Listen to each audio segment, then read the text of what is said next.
In January 1978, the Sex Pistols embarked upon a 7-date tour of America. It was a disaster.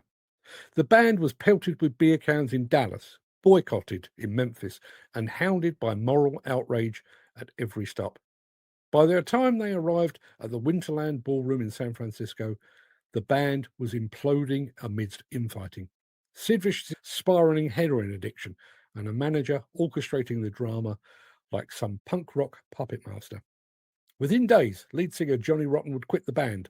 In October of the same year, Sid Vicious would be arrested for the murder of his girlfriend Nancy Spungen in New York's Chelsea Hotel. He would die of a heroin overdose just months later, in February 1979.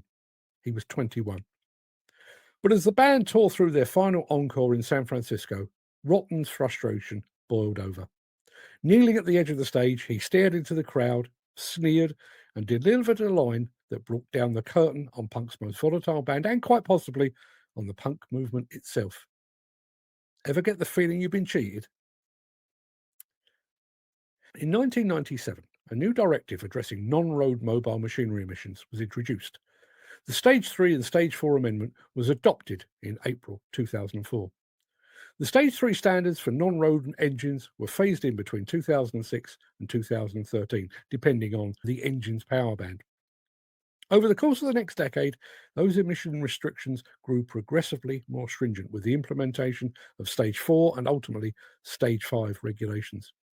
Construction equipment manufacturers seeking to sell their equipment in Europe had no option but to comply. If they were selling to the US, they had to satisfy Tier 1, 2, 3, and Tier 4 standards, which were equally exacting. The impact upon construction equipment manufacturers was enormous. They invested millions of dollars and thousands of man-hours to meet each new regulation. Some diverted so much of their annual research and development budgets to the production of ever cleaner diesel engines that they risked the stagnation of wider product improvement and jeopardized a loss of market share. But with each new regulation, the manufacturers prevailed. They met the demands of tougher non-road emission standards by combining advanced engine and after-treatment technologies, redesigning both engines and machines, adopting cleaner fuels, and improving service and diagnostics.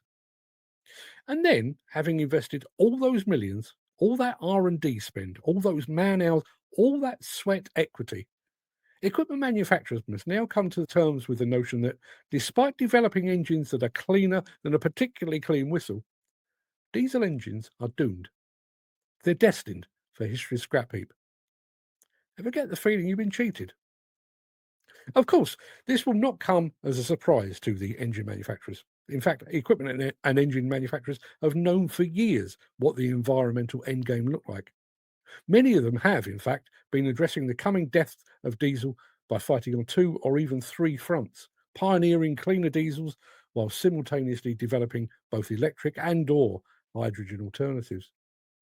Even so, being forced to perfect a product with a clearly finite life must sting.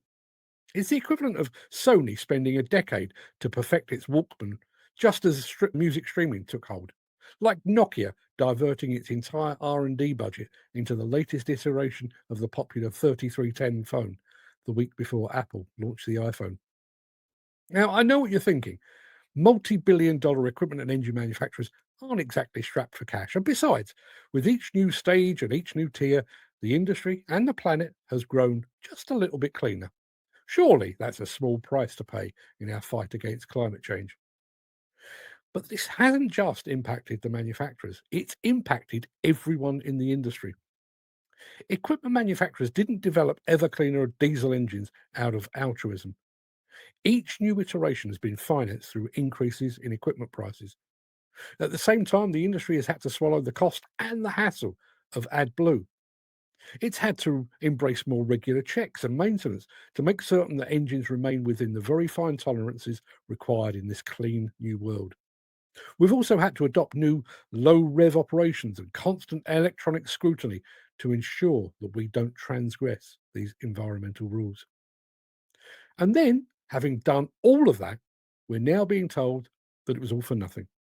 That having already compromised so much, that we will now have to compromise even more, abandon our beloved diesel, and adopt electric or hydrogen fueled equipment.